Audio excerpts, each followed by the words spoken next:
Because in a lot of the English interpretations of the text, you get philosophical interpretations, you can get religious interpretations, and very seldom will you get a good martial interpretation, right? And in Tai Chi Chuan, in particularly, because it's so interwoven with the theories of the Tao. When you're practicing in the Tai Chi context, the difference is between softness and relaxation. A lot of times, softness will be translated by many instructors and their students as physical softness, and they will try to represent physical softness, and that's a fine for the most part for a health standpoint. It absolutely sucks if you think you're ever going to learn martial art that way. And the reason for that is because you'll get crushed. I know, because I've crushed them. And it's only because it's a poor interpretation. Sifu Chen used to call it the soggy noodle, right? The soggy noodle is a poor interpretation of what softness and relaxation is supposed to mean. Relaxation, for the most part, is supposed to represent no extra tension. That's relaxation. Softness in Tai Chi Chuan, the character, the Chinese character is called Ru, R-O-U. Okay. And in its original context, or in its context, it means flexible and smooth. That's what it means in their language or in their context. But it gets translated into English as softness.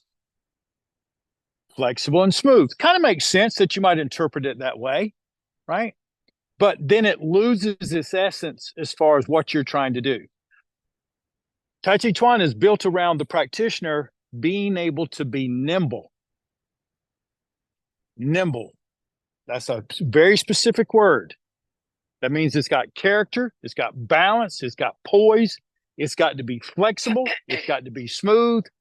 That's what softness or relaxation means. And softness is your ability to use air as your weapon.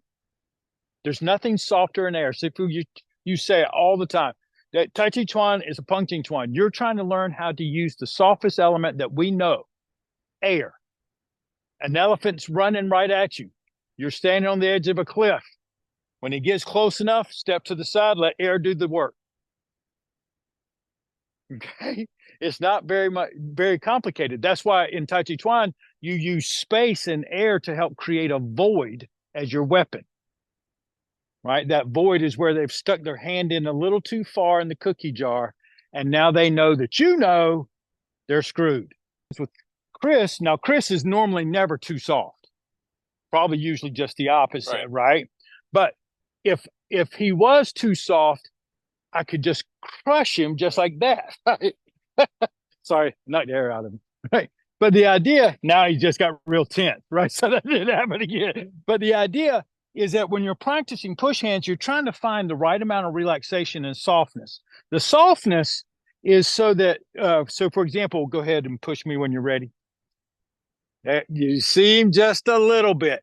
He realized, okay, he's a little too far. The softness I provided him was not soggy, because if it was soggy and he pushes, he just crushes me. Right. It has to be poised and relaxed just enough so that when he goes, it goes right where I need it to go, right where he wanted to go. It's just that I'm not there. That is when I'm nimble enough to pop him right back, right?